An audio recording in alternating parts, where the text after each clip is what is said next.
एक होता है मकान और एक होता है घर।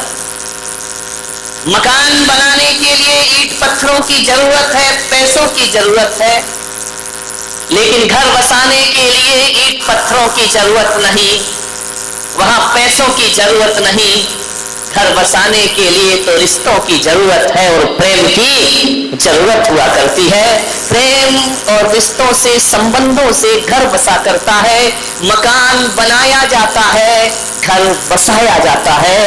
घर बसाने के लिए पैसा नहीं, हमारे भीतर का प्रेम होना चाहिए, हमारे संबंधों में महत्व होना चाहिए। मकान वो है जिसमें सुंदर फर्नीचर लगता है, मकान वह है जिसमें कीमती पर्दे लगाए जाते हैं, मकान वह है जिसे सजाया जाता है, और घर वह है जहां कीमती फर्नीचर नहीं, वहां पर्दों से शोभा नहीं हुआ करती है, जहां पर दादा दादी, नाती पोते, बेटे बहू और चाचा ताऊ रहा करते हैं, उसे घर कहा करते हैं, उसे घर कहकर के बुलाया जाता है। मकान सजाना पड़ता है और घर संवारना पड़ता है। ध्यान रखिए, घर को संवारने की कला सीखना है। मानिएगा,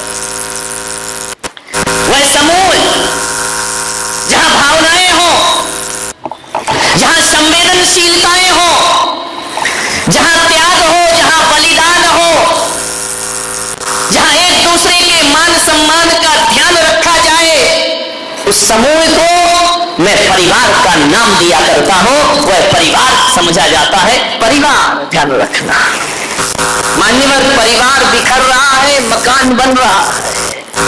परिवारों को संभालने की कला सीखिए।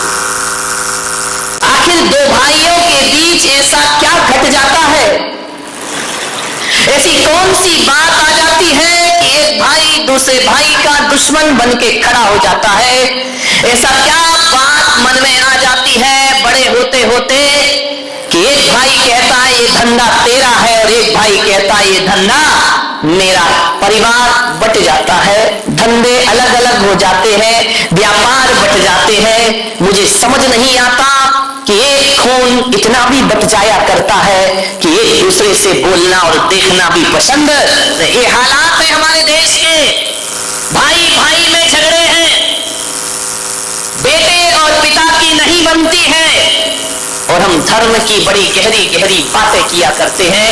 मान्यवर, जिस परिवार में दो भाई साथ साथ रहा करते हैं, जिस परिवार में चार भाई साथ साथ रहा करते हैं, जिस परिवार में एक दूसरे के बच्चे ये नहीं बताते कि ये मेरे चाचा का लड़का है, ये मेरे ताऊ का लड़का है, वह परिवार जिसमें दादा दादी भी साथ रहा करते हैं। एक बात ध्यान रखना, धरती का इससे बड़ा स्वर्ग दुनिया में कोई दूसरा नहीं हुआ करता है। और जहां भाई भाई से बोलचाल ना हो, जहां देवरानी जिठानी एक दूसरे से देखना पसंद ना करें, माँ बाप के रहते रहते दो भाई अलग हो जाए, तो इससे बड़ा नर्क दुनिया में कोई दूसरा नहीं हुआ करता। नर्क है वो परिवार जहां रिश्ते आपस में बात नहीं किया करते हैं। कभी कब्रिस्तान को देखा है? देखना किसी शमशान को, कब्रिस्तान को, वहां एक कब्र में एक कब्र दूसरी कब्र से ज्यादा दूर नहीं होती है। कितनी 1 फीट 2 फीट दूर होगी। एक मुर्दा लेटा है, उसके बाजू में दूसरा मुर्दा लेटा है, फिर थोड़ा चलो तीसरा मुर्दा लेटा है। हजारों मुर्दे कब्रिस्तान में लेटे होते हैं, लेकिन कभी एक बात ध्यान रखना, ये कब्रिस्तान में लेटे हुए मुर्दे केवल लेटे रहते हैं, एक दूसरे से बात नहीं किया करते हैं, एक दूसरे से संवाद नहीं किया करते हैं, एक दूसरे की तरफ देखा नहीं करते हैं। तो जिस घर में 4 भाई एक दूसरे से बात करने को तैयार ना हो, तो वो घर नहीं, मेरी नजरों में कब्रिस्तान हुआ करता है। अरे कब्रिस्तान में तो फिर भी ध्यान रखना, मुर्दा लेटे होते हैं, लेकिन घरों में यदि बोलचाल नहीं है तो आदमी जीती जागती लाश सा जीवन जिया करता है। जिंदगी उसकी मुर्दों की तरह हुआ करती है, बोलचाल नहीं है, एक दूसरे से बात नहीं करते हैं। मेरे देश की संस्कृति कलात्मक इमारतें नहीं है, कुतुब मीनार, ताजमहल, अजंता एलोरा की गुफाएं, लाल किला, ये मेरे देश की संस्कृति नहीं है मेरे भाई। यदि ये मेरे देश की संस्कृति हो जाएगी तो मेरा देश तो पत्थरों का देश हो जाएगा। लेकिन भारत पत्थरों का देश नहीं, ये संवेदनाओं का देश है, ये दिलों का देश हुआ करता है। हमारी पहचान क्या है? हमारी पहचान है मेरे देश की धरती सोना उगले उगले हीरे। कौन सा सोना उगलती इस देश की धरती? कौन सा हीरा मोती उगलती है इस देश की धरती? हाँ, इस देश की धरती ने ये कंकड़ पत्थरों के हीरे मोती को महत्व नहीं दिया। मेरे देश की धरती तो ऐसे हीरे उगला करती है, ऐसे मोती उगला करती है, ऐसे जवाहरात इस दुनिया को दिया करती है। जहां एक पिता यदि वचन दे देता है अपनी पत्नी को, तो मेरे देश का हीरा 14 वर्ष को वनवास स्वीकार कर लिया करता है। एक माँ पिता के वचनों को, ये हीरे हैं, ये कंकड़ पत्थर वाले हीरे मोती नहीं है, ध्यान रखना। असली हीरा वो जो पिता के वचनों की खातिर 14 वर्ष का वनवास स्वीकार कर लिया करता है। मान्यवर, दशरथ ने वचन दिए थे रानी कैकेयी को।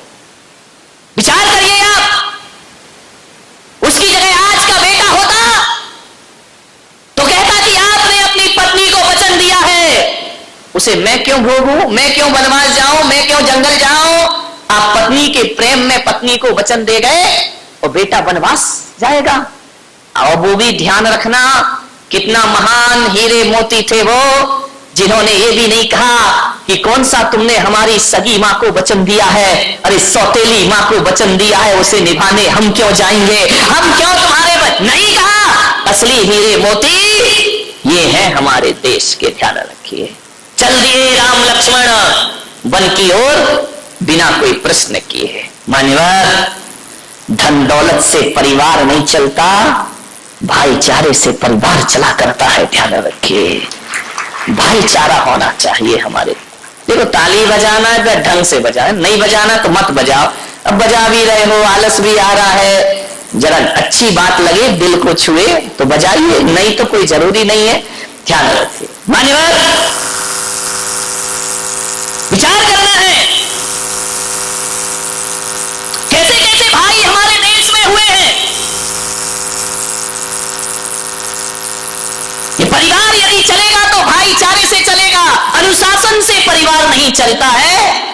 प्रेम अनुशासन से परिवार चला करता है। अनुशासन में भी प्रेम होना चाहिए, डांट में भी प्रेम होना चाहिए। ध्यान रखिए, यदि प्रेम को खत्म कर दिया तो जिंदगी बड़ी बोझिल हो जाएगी। अनुशासन में भी प्रेम जोड़ दिया जाए तो अनुशासन अनुशासन नहीं बल्कि प्रेम अनुशासन बनकर के खड़ा हो जाया करता। मान्यवर, आपसे निवेदन है, यदि दो भाई अलग अलग हो जाएंगे, माता पिता से अलग रहोगे, तो एक बात बताओ बारामती वालों, कि तुम पर अंकुश कौन लगाएगा?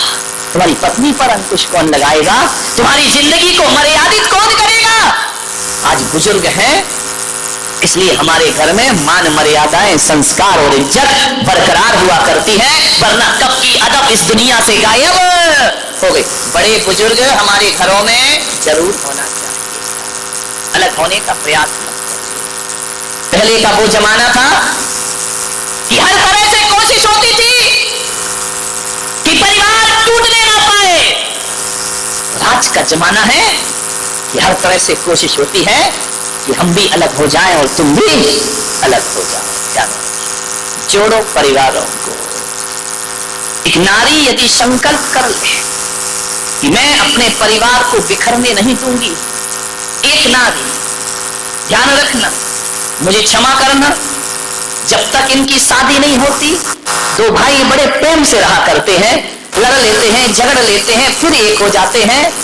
लेकिन जैसे ही देवी आ जाती है, घरों में दीवारें खड़ी हो जाती हैं, परिवार बट जाता है, अलग अलग हो जाया करते हैं। एक बात ध्यान, एक आदमी ने मुझसे कहा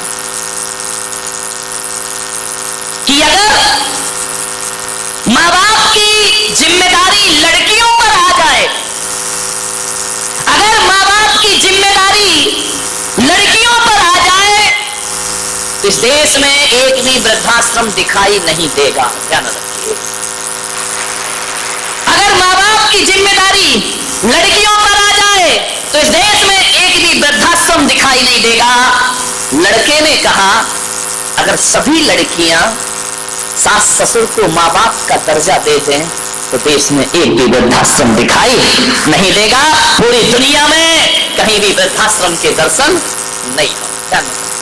एक लड़की माँ बाप की चिंता करती है, सास ससुर की नहीं करती। यदि हर बेटी सास ससुर को माता पिता समझने लगे तो हिंदुस्तान तो क्या पूरी दुनिया में वृद्धाश्रम बंद हो जाएंगे।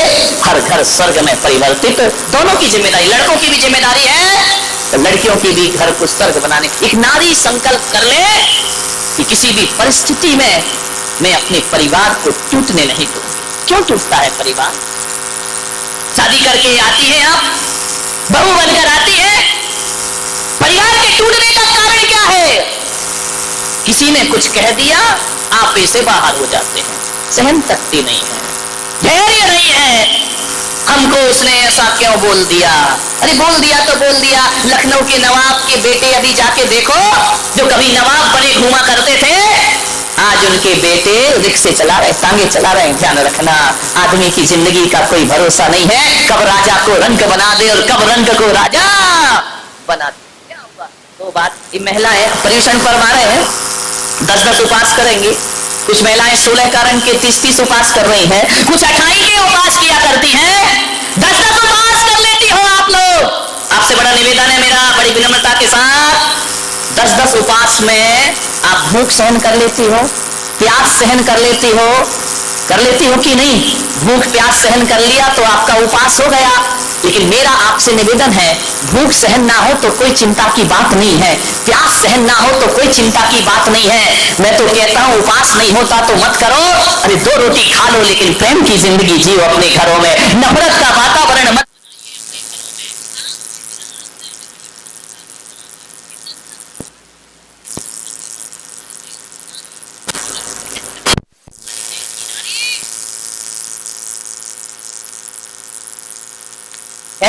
प्यास सहन हो जाती है लेकिन घर घर में 2 बात किसी की सहन नहीं हुआ कर। मैं कहूंगा भूख प्यास सहन करने वाला उपवास हो या ना हो, परिवार में 2 बात सहन कर लो, इससे बड़ी तपस्या दुनिया में कोई दूसरी नहीं होती है। किसी 2 बात सहन कर लो, किसी ने 2 शब्द बोल दिए, सहन कर लो मेरे भाई। यदि सहन कर लिया, इससे बड़ा कोई तपस्या नहीं, इससे बड़ी कोई साधना नहीं है। सबसे बड़ी साधना यही है, सासू ने कुछ कह दिया सहन कर लीजिए, बहू ने कुछ कह दिया सासू सहन कर ले, देवरानी ने कह दिया जेठानी सहन कर ले। इससे बड़ी कोई साधना और इससे बड़ा कोई पर्यूषण पर्व जीवन में दोबारा आने वाला नहीं। कितना बड़ा जीवन है, 2 रोटी खा लो, मत करो बस, लेकिन बातें सहन करने की आदत डाल लीजिए। बस बात सहन नहीं की, आज श्री महाभारत प्रस्तुत करता गोदरेज। ध्यान रखिए, विचार करना है, आप 2 बात सहन कर लो। मैं भी तो तुम्हें कितना बोल देता हूं, तुम सहन कर लेते हो। मेरा सहन कर लोगे, परिवार के सदस्यों की भी 2 बात सहन कर लीजिए, जीवन तुम्हारा आनंद में परिवर्तित हो जाए।